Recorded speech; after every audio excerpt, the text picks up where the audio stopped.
One more incident, and you are finished here. That is what they told the only person who had ever made a silent little girl speak again. Not the specialists, not her own mother, just a night janitor with $14 an hour and a sewing kit in his pocket. What happened next would either cost him everything or change one family forever. Before we get into it, tell me in the comments what city you are watching from tonight so I can see how far this story travels. And if you have ever quietly shown up for somebody who needed you, even when nobody asked you to, hit that subscribe button. Because this story is for you. It is 5:40 in the morning in a small duplex on the south side of Seattle, and the coffee maker is the only thing awake besides Rowan Beckett. He makes eggs the way Levi likes them, a little burnt at the edges, and packs a lunch while cereal spills across the counter because he is rushing. He checks his bank app before he leaves. $47 until Friday. He does not let his face change. Not in front of his boy. Levi is 5 years old and still afraid of the dark and still calls their 15-year-old minivan the Old Dragon. Because Rowan told him once it just needed to cough a little before it woke up. That was the kind of explanation Marie would have given, the gentle, funny kind that made a broken thing sound like it had a personality instead of a problem. Marie had been gone 2 years now. Cancer. Quiet as a thief. She left behind a boy who liked burnt eggs, a van that coughed, and a small leather sewing kit she had carried in her coat pocket for as long as Rowan had known her, because she believed anything worth keeping was worth mending. Rowan carries it now. Same pocket, every shift. He has never explained why to anyone. It just goes where he goes, the way certain objects do when the person who owned them is no longer available to carry them herself. He drops Levi at his grandmother's house on the way to the night shift. Miss Opal's porch swing is still creaking the way it has for years. He kisses the top of Levi's head. Be good for Grandma. I will be back before you are even up, Dad. Yeah, buddy. The Old Dragon coughed 3 times today. I think he is getting tired. Rowan crouched down. The Old Dragon is just warming up.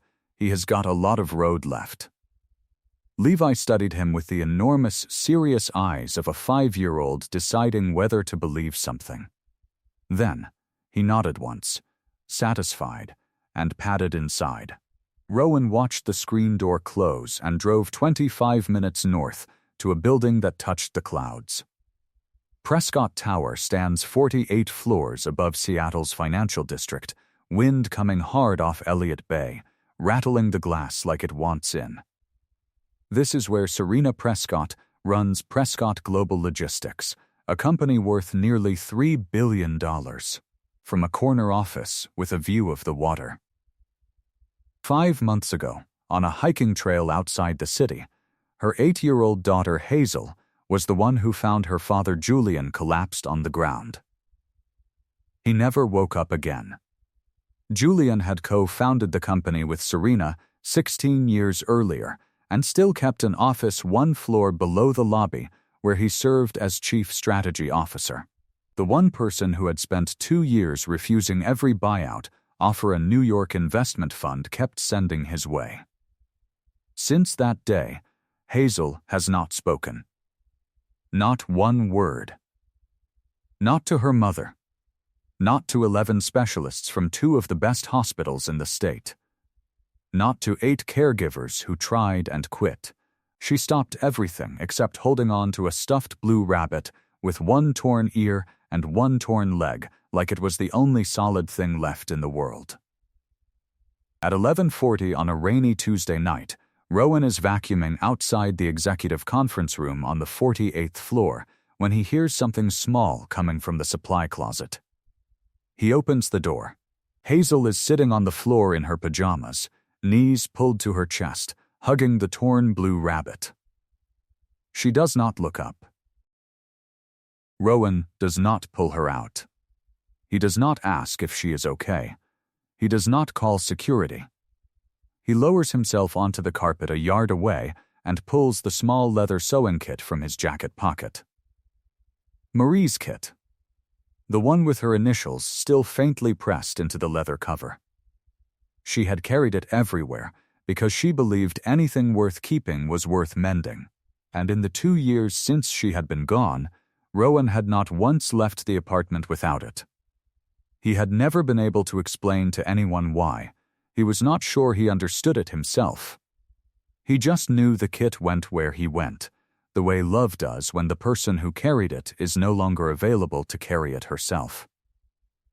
He starts stitching the rabbit's torn ear, talking only to the toy. "You look a little worn out tonight," he says softly. "Somebody has been pulling on this ear too hard." 8 minutes pass. Nothing moves except his needle. Then a small hand reaches out of the shadow and holds the loose fabric steady for him. And Hazel whispers, barely there, the first words she has spoken in 152 days. "Do not pull it too hard." While he finishes the stitch, Rowan feels something stiff hidden inside the fabric of the rabbit's ear. Careful and quiet, he opens a few threads wider and finds a small folded piece of paper worn soft at the creases, in handwriting that is not a child's. 4 words written by a father who is no longer here. "Hold tight when Mom cries." Rowan does not put it back. He restitches the ear the way it would look if nothing had been hidden there and slips the note into his own jacket pocket. He does not tell anyone. Not for a long while. He sets the mended rabbit down on the carpet between them. Hazel picks it up and holds it against her chest.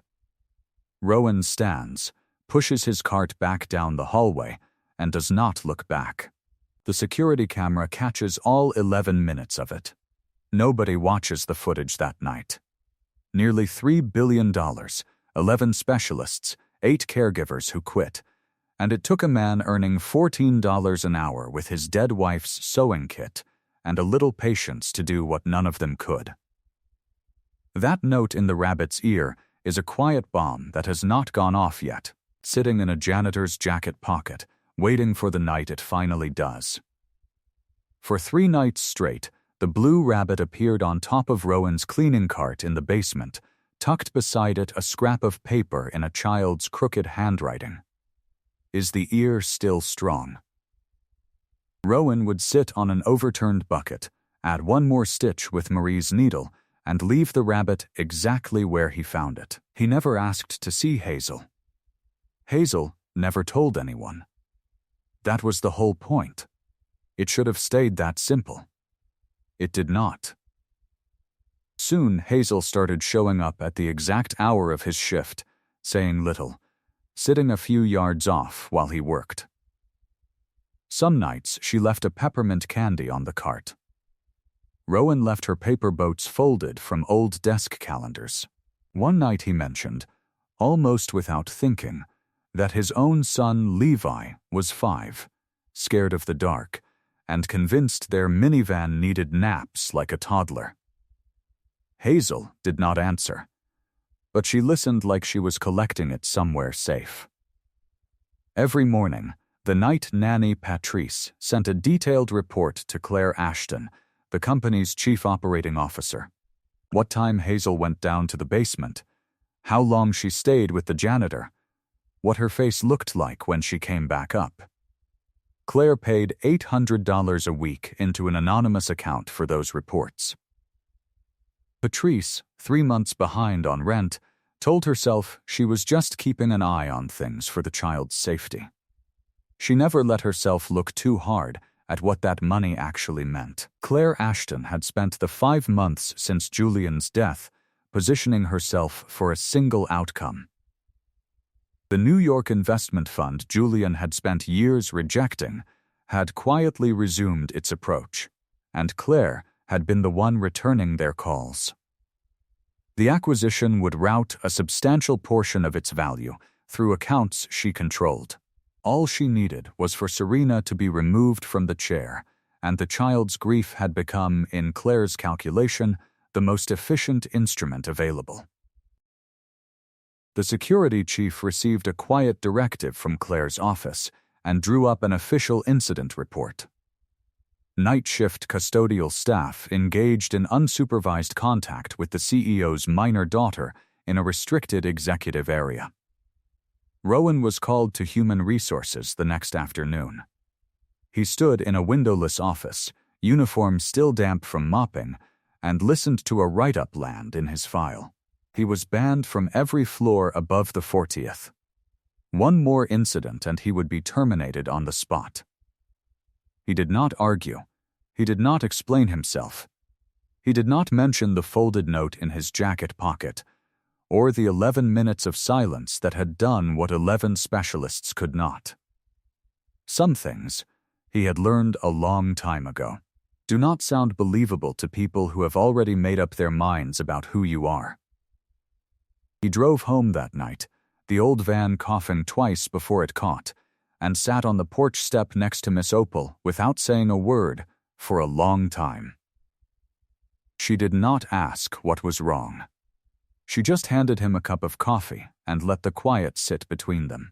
The kind that says, "I see you are carrying something, and I am not going anywhere until you are ready to put it down." That should have been the end of it. Instead, the first night Rowan was banned from the upper floors, Hazel slipped down to the basement anyway, riding the staff elevator on a code she had memorized. She left the blue rabbit on his cart, but this time, tucked inside the rabbit's mended leg, was something new. A small old brass key and a folded note in the same crooked handwriting. Dad's key. Engineering floor. Rowan held that key in his palm a long time before he pocketed it. That night, after his shift ended, he let himself into Julian Prescott's old office on the sub-level engineering deck, a room that had sat locked and untouched since the funeral, right down the hall from where Rowan mopped every night without ever once trying the door. Inside a locked desk drawer were handwritten letters that had never been sent and a small USB drive labeled in neat handwriting. Not for sale. Rowan took the drive. He did not plug it into anything. He just held it the same way he had held that folded note in the rabbit's ear, carefully, like it might still be able to hurt someone. A storm rolled into Seattle the way Pacific storms do, sudden and loud. Wind tore branches loose along Fifth Avenue. Rain hit the windows sideways and power flickered through the downtown grid, every screen in the building blinking like it was holding its breath. Levi was with Rowan that night. Miss Opal had caught a cold that afternoon and called at 4 to say she could not take the boy, and Rowan had no one else, so Levi sat in the basement break room with his coloring book and a peanut butter sandwich, doing what 5-year-olds do in large empty buildings at night, which is treat everything like an adventure that belongs specifically to them. Hazel was upstairs in her mother's office on the 48th floor, curled into the corner of a leather chair with the blue rabbit tucked under her chin. When Serena's meeting with 2 investors ended, Hazel followed toward the elevator. The cab stalled between the 47th and 48th floors, dropping half a foot before the emergency brakes caught with a metallic groan. The lights cut halfway out. Hazel's breathing turned to short, frantic pulls of air, her fists hitting the glass panel of the door, not hard but fast, the sound carrying through the building's intercom. Down on the sub-level engineering deck, Rowan heard it crackle through a maintenance radio he had no real reason to still be listening to. He looked at Levy. "Stay right here, buddy. Do not move from this chair. I will be back." He took the stairwell 2 steps at a time until he reached the stalled car, knelt at the seam of the door, and spoke through the gap, voice low and even. "Hazel, the rabbit is right here with me." His ears are still strong. "I am not going anywhere. You can stop hitting the door now." For a moment, nothing. Then Hazel answered, shaky but clear. The first time she had let anyone besides Rowan hear her voice at all. "Do not turn off the lights." When the doors finally forced open, Hazel did not run to her mother waiting just down the hallway. She ran straight into Rowan and wrapped both arms around him like he was the only fixed point left in a spinning building. Serena had been standing 30 feet away, arms already open, heels clicking fast against the marble. She watched her daughter run straight past her, past the mother who had spent 5 months and 11 specialists trying to reach her, and disappear into the arms of a man in a gray custodial uniform. For one long second, Serena did not feel relief. She felt something closer to grief, standing perfectly still, while her own child chose someone else's arms over hers. She had spent 16 years believing enough money and the right specialist could fix anything broken. What froze her on that marble floor was discovering that the one thing she could not buy was her own daughter's trust. It would take her weeks to understand that what she felt was not rejection. It was the first real evidence in 5 months that her daughter still knew how to reach for anyone at all. Nobody said a word about the floor ban that night or any night after.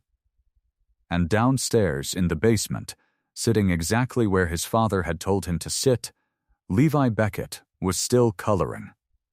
Perfectly calm. His peanut butter sandwich half-eaten. His crayon moving in steady circles across a drawing of a van with wings. Because his father had said he would be back. And his father always came back. The storm left a gift nobody expected. The power surge had jolted the maintenance radio's aging recorder back to life, capturing nearly 20 unattended minutes on the channel, including Claire Ashton on the 50th floor landing, mid-phone call, saying words she never meant for anyone to hear. Push the stock price down before next week's meeting. Let the story about the kid spread as far as it wants to. Rowan played it back once, jaw tight, and saved the audio. An office employee had caught the elevator footage on a phone camera, and within 20 minutes the clip had torn through the company's internal group chats. The image of the CEO's daughter running past her mother into a janitor's arms, laid bare in front of hundreds of eyes with no context, only a story they were eager to fill in themselves.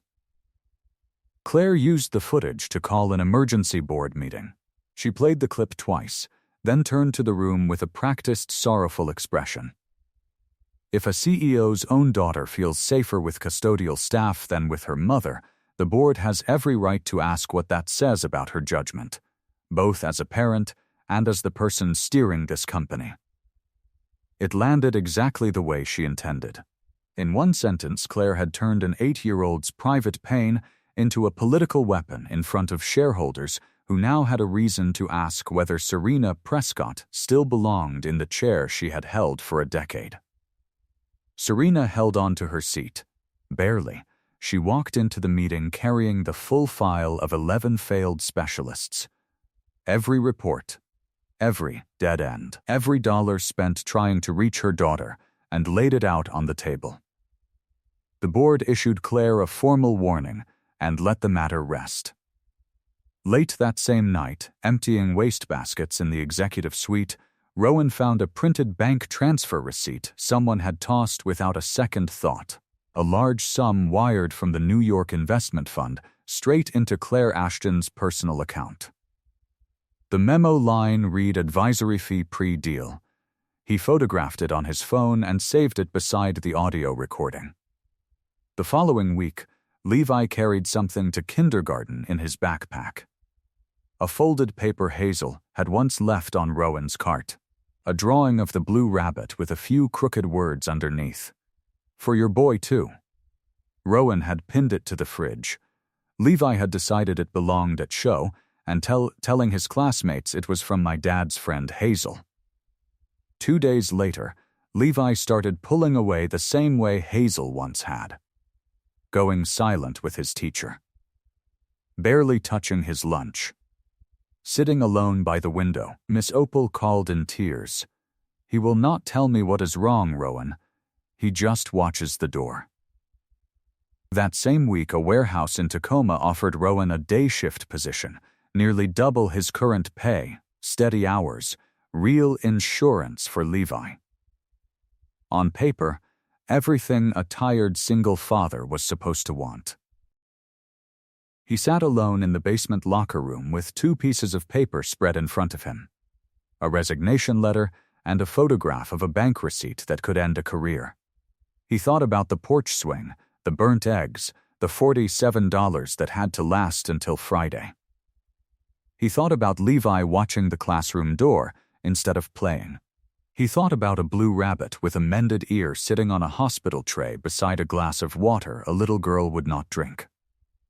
He had built his whole sense of worth around one idea, that if he worked hard enough and loved his son with everything he had, things would turn out all right. For the first time since Marie died, Rowan Beckett did not know what the right thing to do even looked like. He was not torn between a job and a little girl. He was torn between 2 different versions of the father he had promised himself he would become. On his day off before the Tacoma decision, Rowan spent the morning teaching Levi how to frost sugar cookies for the school bake sale, ending with more frosting on Levi's nose than on any cookie. Miss Opal stopped by with sweet tea. Rowan laughed for the first time in weeks, a small ordinary Saturday he did not know he would need to remember. Word reached Hazel through Patrice that Rowan might be leaving the building for good. She stopped eating entirely. Went nearly 48 hours without drinking water. Her lips cracked. She was rushed to Seattle Children's Hospital and placed under observation for severe dehydration. For the first time, Serena faced the possibility of Child Protective Services stepping in.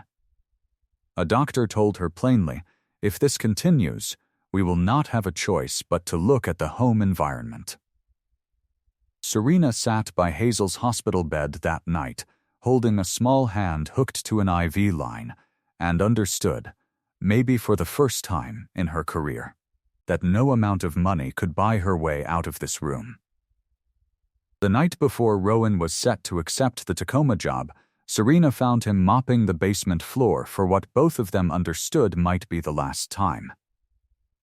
She held out a piece of paper, something Hazel had written before being admitted to the hospital, the letters shaky but legible. "Dad is gone, and Mom cries every night. I stopped talking so Mom would not hear one more sad sound. Rowan never asked me to talk, so I could." Rowan read the note twice. His hands went still on the mop handle. Then he sat down right there in the hallway, back against the cold tile wall. And for the first time in 2 years, not at Marie's funeral, not once, not in front of Levi, he let himself cry in front of another person. Serena lowered herself down next to him on the floor, still in her heels, still in her tailored blazer, and did not say a single word. She just stayed there, shoulder against his. The kind of silence that says, "I see you are carrying something, and I am not going anywhere until you are ready to put it down." Rowan never showed up in Tacoma. Instead, he walked into an emergency board meeting Serena had called at first light, still in his cleaning uniform, dust from the night shift still on his sleeves, boots squeaking softly against marble that had never once been walked across by someone in his position. Nobody stopped him at the door. Serena gave a short introduction, her voice even. "This is Rowan Beckett. He is going to finish what I started yesterday." He set his phone on the polished conference table in front of the full board, Serena's legal counsel, and Claire Ashton herself, who sat up straighter the moment she recognized his face. Then he pressed play. Claire's own voice filled the room. "Push the stock price down before next week's meeting. Let the story about the kid spread as far as it wants to." Nobody moved. Rowan pulled up one more image, the bank transfer receipt, the New York fund, the memo line reading advisory fee pre-deal, and turned the screen so the whole table could see it. Claire started to explain herself, her voice climbing higher with every word. Before she got far, a young staffer stood up from the back of the room, a man Rowan had quietly helped more than once fixing a jammed office printer at 2 in the morning without ever mentioning it. He laid out a folder of original emails between Claire and the investment fund, spelling out the entire buyout scheme in writing. Claire looked around the table for an ally and found none. Security escorted her out within the hour. Her company accounts were frozen before the meeting ended. Within the week, the Securities and Exchange Commission confirmed it had opened a formal inquiry into securities fraud tied to the fund's pre-deal payments. The USB drive Rowan had carried out of Julian's old office turned out to hold no crime, just backed-up files and a folder of emails where Julian had flatly rejected the fund's offers year after year, calling the company not for sale in nearly every reply. It was not evidence of fraud. It was proof of how long Claire had been waiting for her chance and exactly whose voice had been the only thing standing in her way. Rowan handed the drive over to Serena's legal counsel without a word. Serena looked at him for a long moment after the room had mostly cleared. She did not say thank you. Not exactly. What she said was quieter, and it landed harder. "You stayed," she said, when everyone else only knew how to ask questions. The man who had been treated all along like an outsider, a problem to be managed by human resources, was now the only person capable of keeping a child breathing in every sense that mattered. Hazel was discharged from the hospital that same afternoon. Stable, color back in her cheeks, once word reached her that Rowan had not left after all. That evening, for the first time, the two children met properly. No basement, no supply closet, no secret elevator codes, just the wide sunlit lobby on the ground floor of Prescott Tower, glass walls letting in the late light off Elliott Bay, gold and orange spilling across the marble. Serena stood off to one side with Rowan, neither of them saying much, both watching closely without hovering, the way parents do when they sense a moment is bigger than they are. Hazel set the blue rabbit down on the floor between herself and Levy, and the two of them settled onto the marble tile without either adult needing to suggest it. She looked at him and spoke clearly, in full sentences, for the first time to anyone in this world besides Rowan. His ear used to be torn. It is strong now. You are going to be okay too. Levi answered her back, shy but steady, the way 5-year-olds do when they have decided someone is safe. The old dragon's ear is fine too, he said, pointing at nothing in particular, and somehow it made perfect sense to both of them.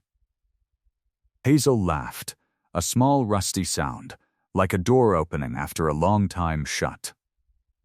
A handful of employees passing through the lobby slowed down without quite meaning to, watching a scene none of them could have explained if asked. Two children from two entirely different worlds sitting shoulder to shoulder on cold marble, like the distance between rich and poor, had simply stopped mattering. And for a moment neither Serena nor Rowan could speak at all. 3 months later, Rowan was officially promoted to day shift facilities coordinator. Real hours, real benefits, enough pay to finally hire someone dependable for Levi in the afternoons.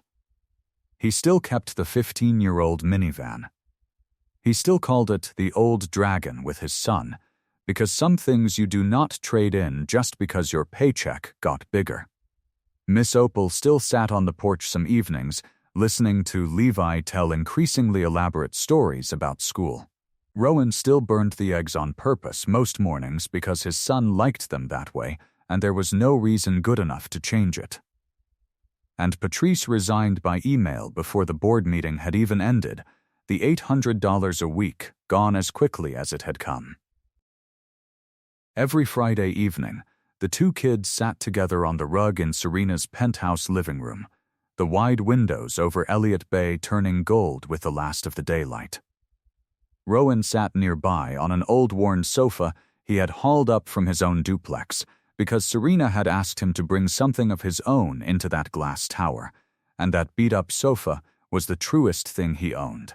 Some nights the kids talked. Some nights they just sat quietly. The blue rabbit stayed in the middle of the rug, both ears strong now, one leg stitched in a different color thread, because Hazel had asked for that on purpose. "So he has a scar, like a real person," she said.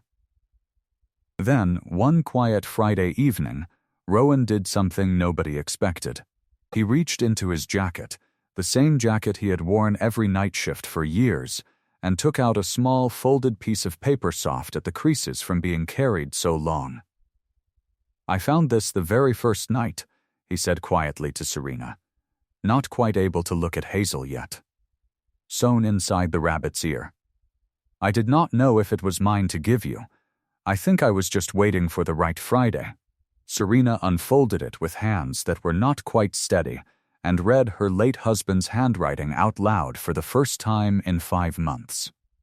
"Hold tight when Mom cries." Hazel went very still.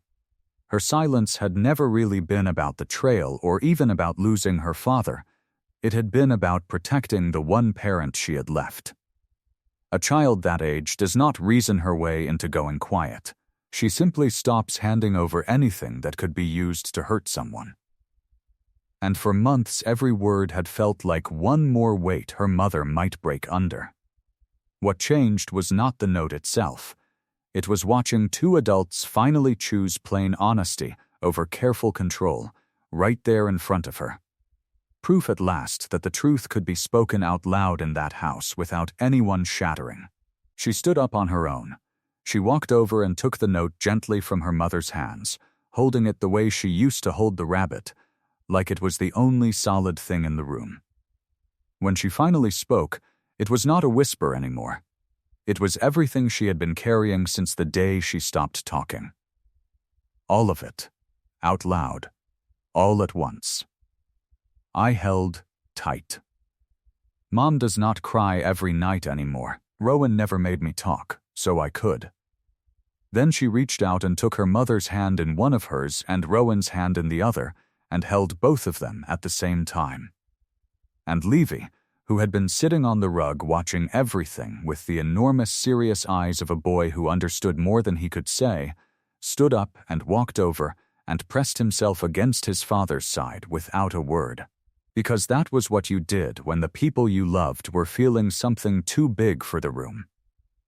Every specialist appointment, every board meeting, every scheme, every threat, every impossible choice Rowan had faced in that basement and that hospital hallway. All of it had simply been the long road leading to one small girl finally saying what she had needed to say all along. To this day, on the small desk in the office where Rowan works, there is always a sewing kit laid out beside a few blank sheets of paper. Marie's kit, the one with her initials still faintly pressed into the leather, just in case there is ever another child out there who needs something quietly mended. So let me ask you something tonight. Has anyone ever shown up for you without being asked, without needing a reason, and simply stayed until you were ready to speak? Tell me about it in the comments. I read every one. And if this story stayed with you, you know what to do. New stories every week.